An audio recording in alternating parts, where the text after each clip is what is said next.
Good afternoon, students. I'll take you through a question for December 2022, question 22. So I'll read through the question. Mrs. Jane Wakwa is the marketing director of Wuma Limited, a company that makes and sells electronic devices. The company is considering the launch of a new mobile phone model branded Trex, whether or not to launch Trex. The available data is not fully reliable, though Jane still feels that she can make a recommendation on the device. Additional information: 1. Trex is estimated to have a shelf life of 5 years commencing year 2023. 2. Trex will require the purchase of a machine at a cost of shillings 100 million at the end of year 2022, after which the machine will be sold for shillings 20 million at the end of the 5th year. 3. The selling price and cost structures of Trex for the first year 2023 with expected inflation factors are as follows. There you have selling price, material cost, direct labor cost, incremental fixed cost. It excludes depreciation. Number 4, the company is eligible for capital allowances, that's depreciation for tax purposes, at the rate of 25% on reducing balance. Number 5, at the end of the project, when the machine is sold, any gain or loss on disposal will be considered for tax. So there will be tax on disposal. Then number 6, the tax rate on income and capital allowances is at the rate of 30% per annum. Assume that the tax for a given period is paid in the same year. 7, the project will require an initial investment in working capital of shillings 20 million, which will be increasing by shillings 5 million at the end of each year to cater for general inflation. The whole amount, together with the periodic increase, will, however, revert at the end of the project. Experience has shown that demand for new products is not exactly known in year 1, but tends to be stable in 2023. Thereafter. Jane has come with the following estimates of demand for year. We have the probability. Then we have the expected sales in units.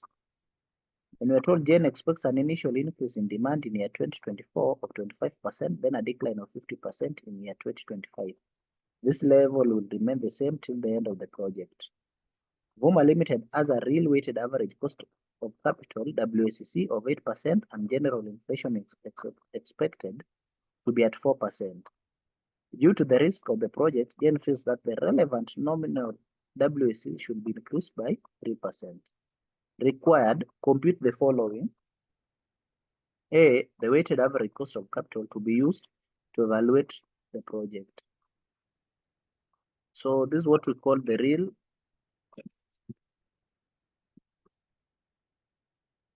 WACC. So we'll say real WACC. This will be equals to the 8%. Wuma Limited as a real weighted, so it's real.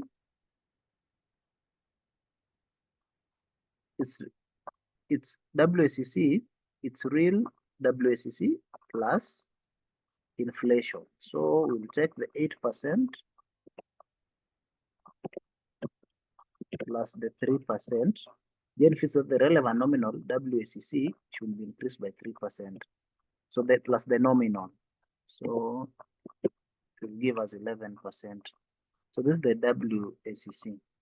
Then the other question is the relevant cash flows over the project period. So this is how we'll go about it. So I'll start from additional information. 1, Trex is estimated to have a shelf life of 5 years commencing year 2023. So this is how I'll do it. I'll have my assumptions here. Say assumptions.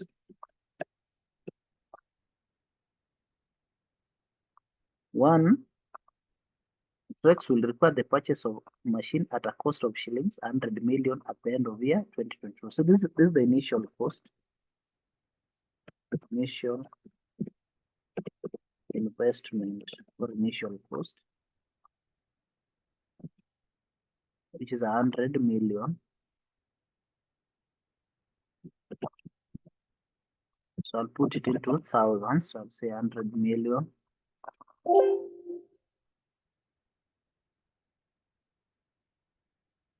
Then, after which the machine will be sold for shillings 20 million at the end of the 5th year. So this is the salvage value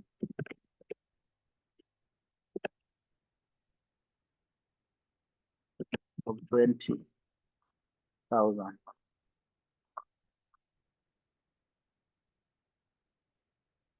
And the selling price on the cost structure be expected with inflation as follows. A company is eligible for tax allowances for capital allowance or at the rate of 25%. So capital allowance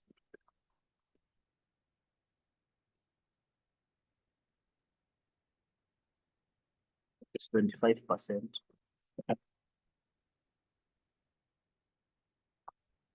At the end of the project, when the machine is sold, any gain or loss will be considered for tax. That's okay. The tax rate on income and capital is at the rate of 30% per annum. So tax will be 30%.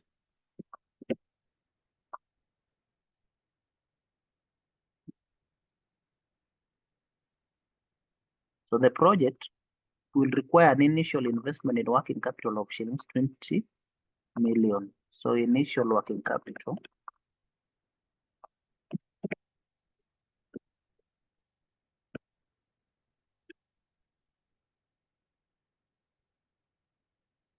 is 20 million.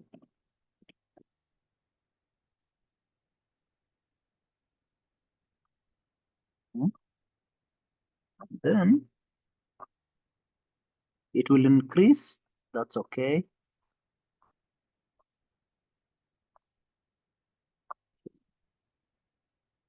Yeah, I think that's all I can capture for the time being. So I'll start with the demand. So this is what I'll do. It's a 5-year project and commencing in 2023. So it will be 2023. Then I'll go to series. So row, step 1.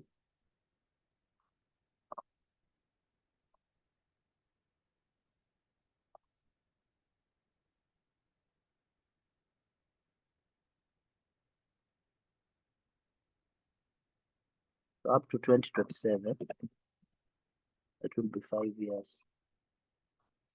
Yes, exactly.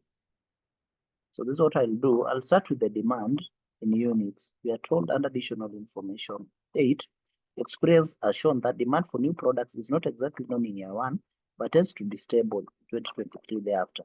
Then has come up with the following estimates of the demand for the year. Then expect an initial increase in demand in year 2024 of 25%. So these are the demand in units. So I say units. Then there's a probability. So probability of 30%. So expected. In fact, these are the expected units.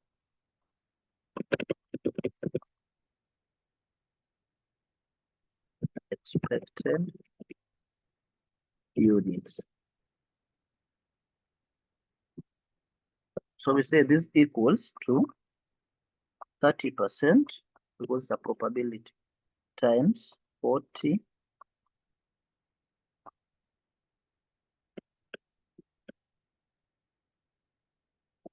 plus bracket 40% times 30,000 bracket plus bracket 30 times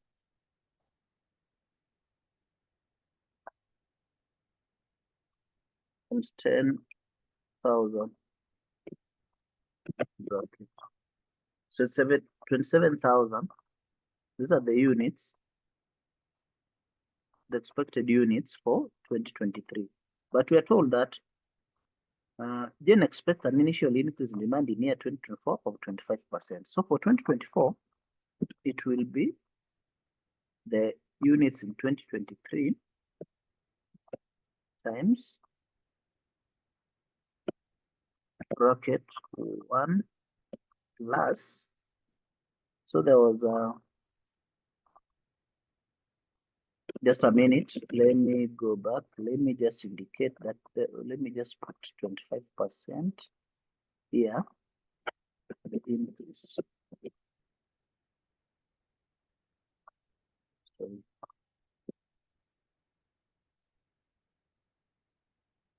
Let me put it here, there's 25% increase and 50%, so that I can just pick them from there. So for 2024, it will be 27 times bracket 1. There's an increase of 25%. So I just come and pick it and enter. Then for 2025, we are told that then a decline of 50% in year 2025. So a decline of 50%, the same as you take this, multiply by, just multiply directly by 50%. Then you enter. Then we are told that this level will remain the same till the end of the project. So it means that the units will be constant. So you just take this, you drag. So after units, I'll go to selling price. Selling price per unit.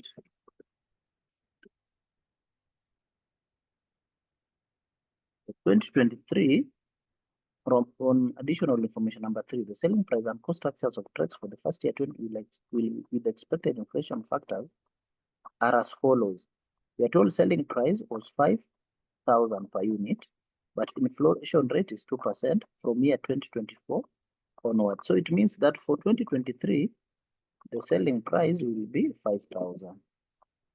Then from 2024 onwards, there will be an inflation every year of 2%. So I'll take this, say 1 plus the 2%, then I lock it completely.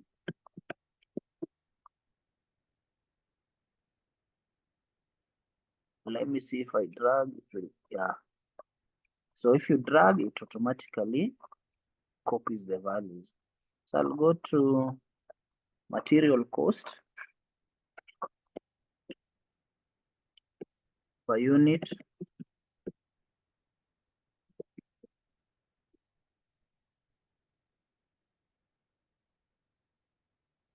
Material cost per unit. For 2023, it's 2,000. Enter. Then for 2024, there was an inflation. 1 times 1 plus the inflation, which was 4%. Then you lock it. Then you just drag this all through. Then you go to direct labor cost. Oh, also this is per unit. For 2023, that one, but for 2024, there was an inflation. So I take that, you multiply by 1 plus 5%, you lock this completely. Then you enter. Then you come,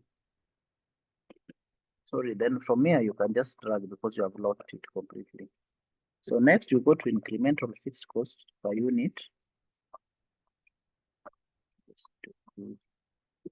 Incremental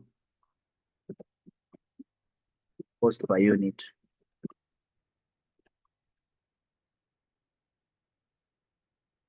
So for 2023, it's 500.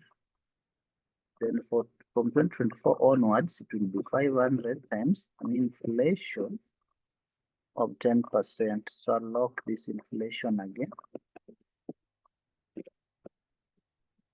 and enter. Then I'll just drag it all through. Good. So I've done that.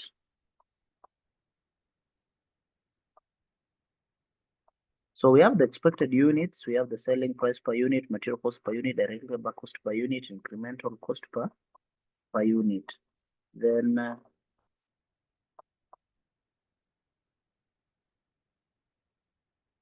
think that's all. I can't see.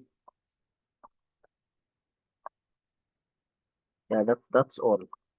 So I'll now go and work on the relevant cash flows over the project period. So this is how you do it. Our year zero will be 2022.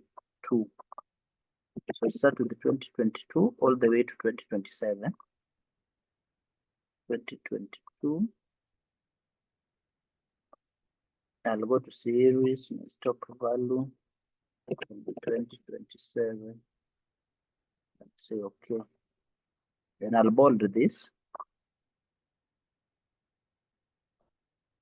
and have a bottom border.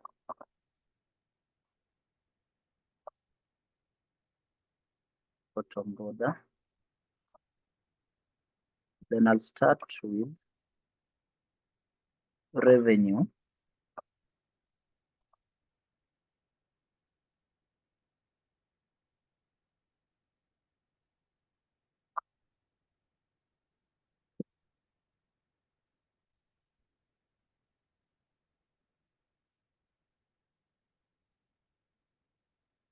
Revenue rises from year one because it arises from 2023. So I will say revenue equals to, I'll take the selling price to that times the units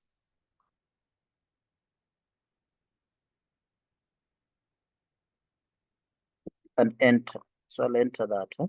Once I enter this, because I don't want to copy everything, I don't want to multiply this, I'll just drag on through and it multiplies automatically.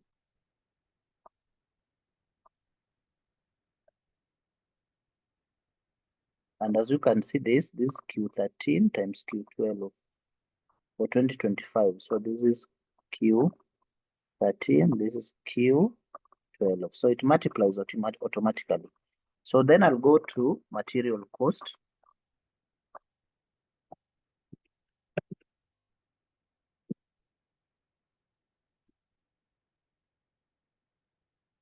Say equals.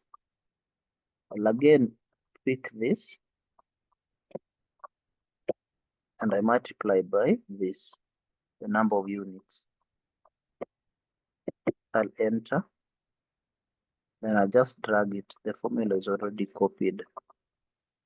Then I'll go to direct labor cost. Say equals this times the number of units. Yes. And I'll drag it all through. Then I'll go to incremental fixed cost.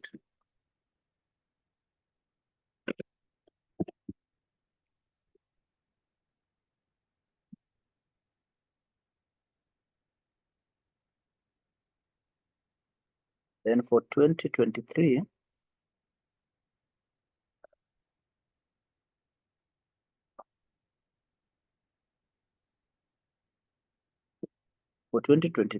we'll have this times this is the expected number of units. Enter. Then I just drag it to just copy all through. Then there's the aspect of depreciation. So we'll include depreciation.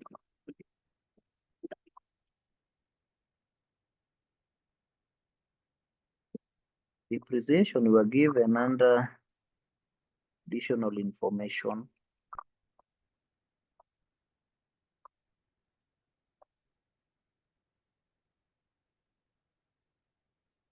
The additional information number 4, the company is eligible for capital allowances, depreciation for tax purposes at the rate of 25% on reducing balance. So the depreciation is at the rate of 25% and it's on a reducing balance. So this is what we're going to do. Because it's not on a straight line basis, we are going to pick the initial investment.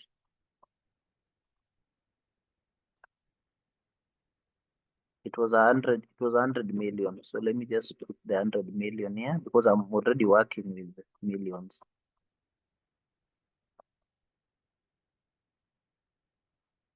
So let me add.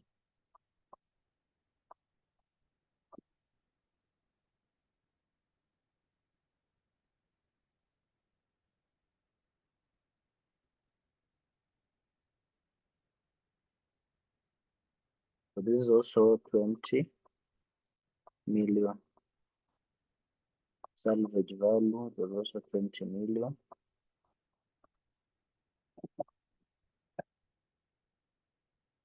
It's okay. Then initial working capital was also 20 million.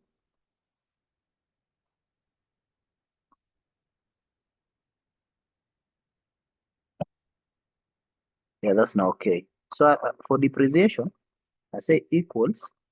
I'll pick it directly from here.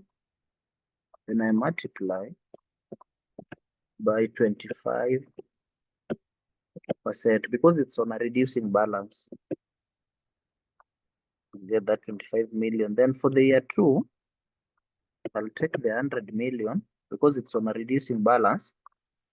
Then I subtract the 25 million is when I multiply by 25%. Then for the third year, I'll still take 100 million, subtract this, also subtract this, then I multiply by 25%. Then for this, I'll still pick 100. Then I subtract this, subtract this, subtract this. Then I'll multiply this by 25%.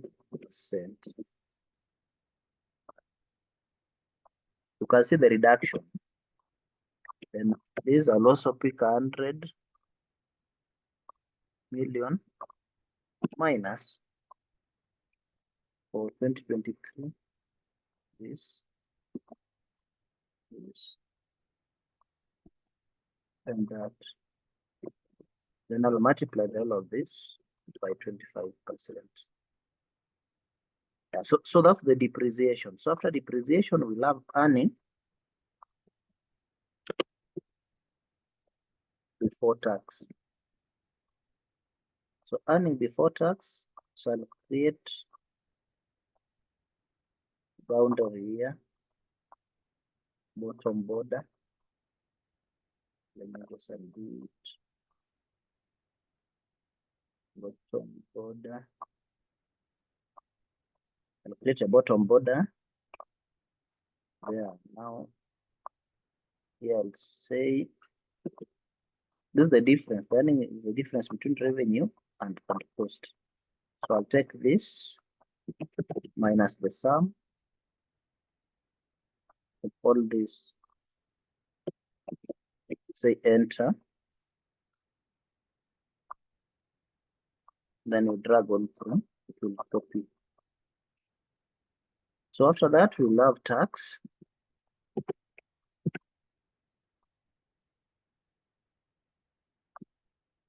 Tax, we are told, and additional information.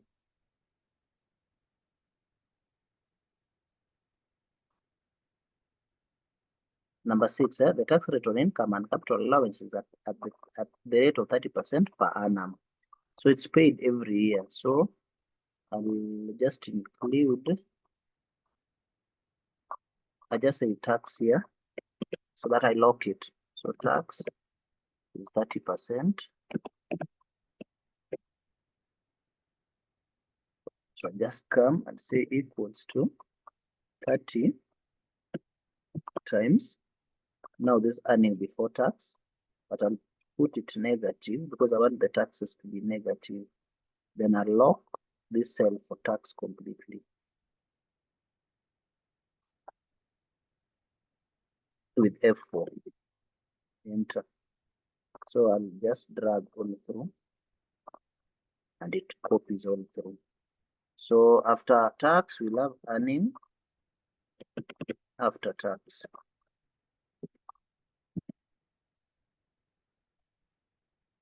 Tax, now this would say equals to sum.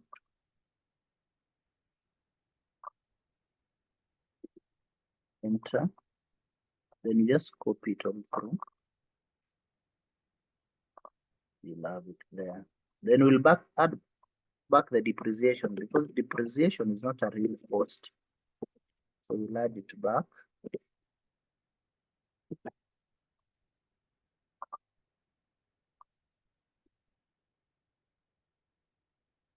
So just copy it, just say equals. Then you drag all through. We'll copy the values. So then this is now the operating. I will now have the operating cash flows.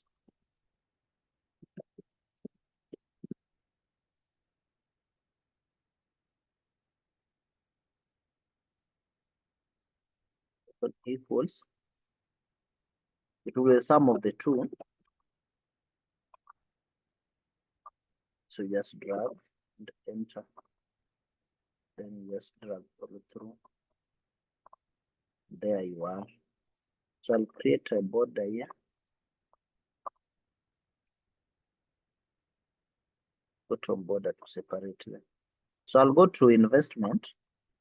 So I'll start with the initial investment.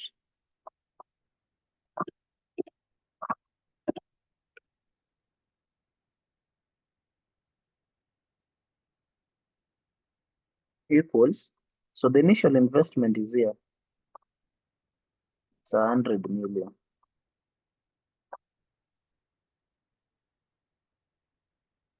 Just come and select it and you put a negative sign because it's the initial cash outlay. So negative. Then you go to working capital.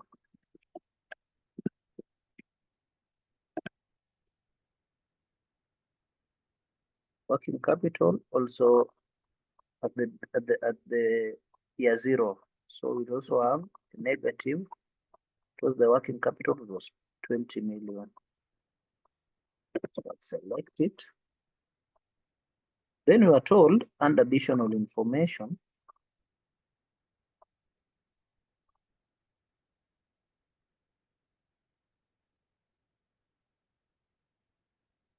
yeah, additional number 7. The project will require an initial investment in working capital options, 20 million, which will be increasing by 5 million at the end of each year to cater for general inflation. The whole amount together with the periodic increase will however revert at the end of the project. So it was increasing by 5 million. So just come here and say,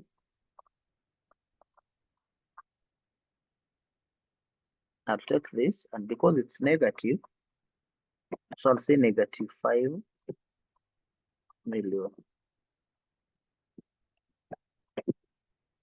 Enter.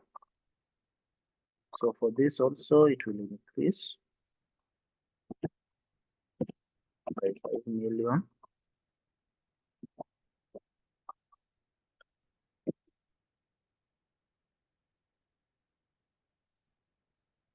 Let me see if it can copy all through. Yeah, it has copied the formula. So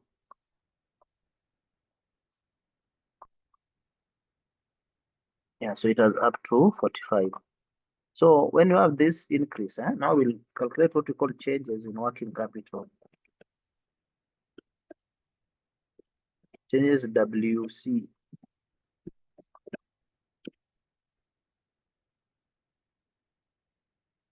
So changes in working capital, we'll have this. Come here and say is the difference between this and this.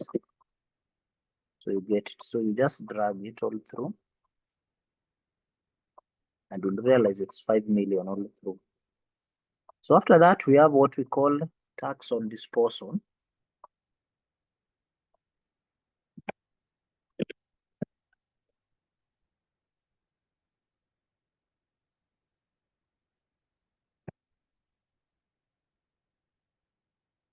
Tax on disposal. And you know, it normally it's calculated at the end of the project. Tax on disposal is normally calculated at the end of the project. So what you're going to do here, I'll say equals. I'll take the difference between the initial investment and the salvage value.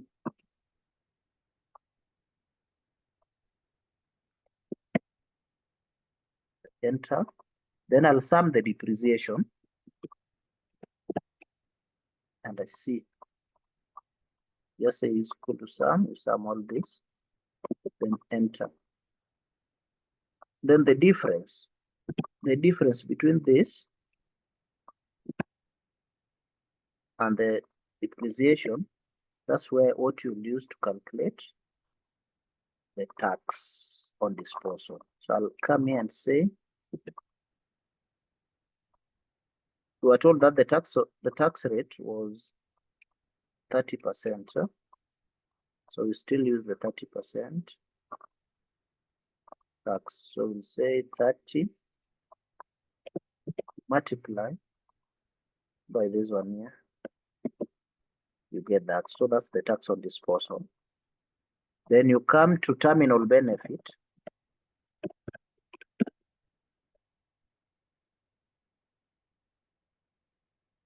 Say terminal benefit equals, it's the salvage value,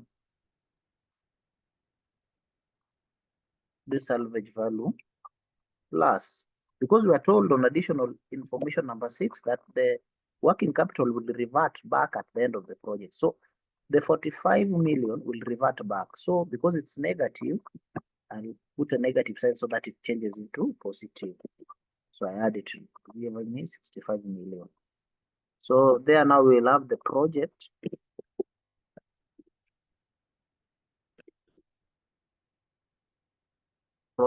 cash flow.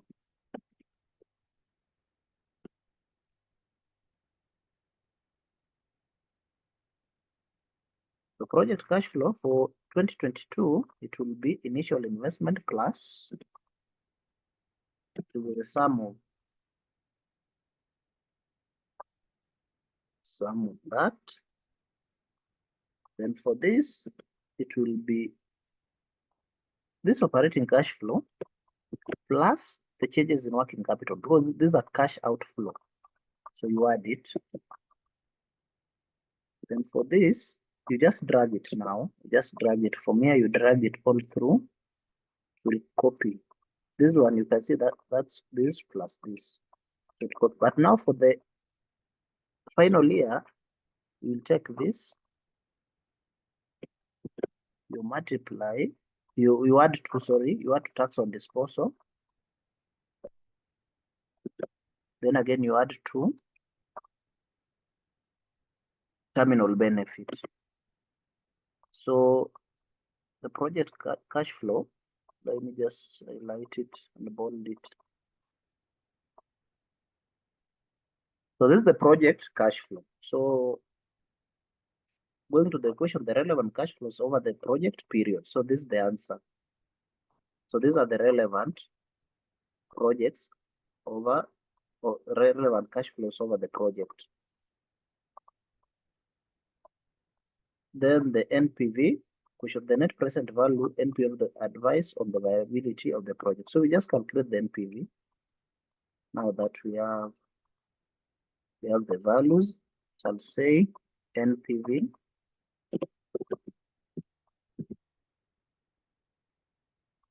equals to NPV.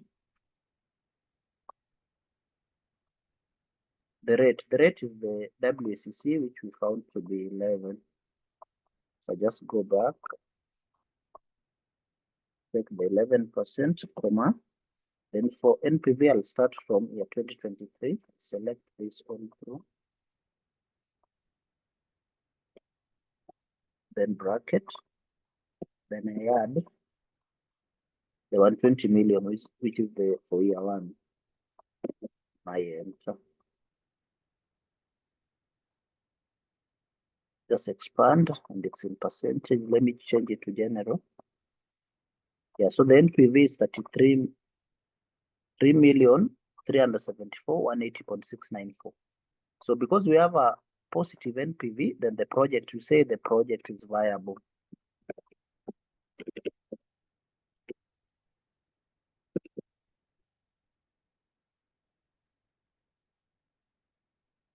Project is viable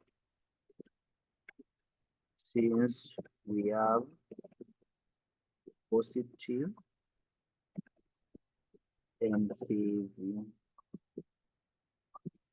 That's all. Thank you.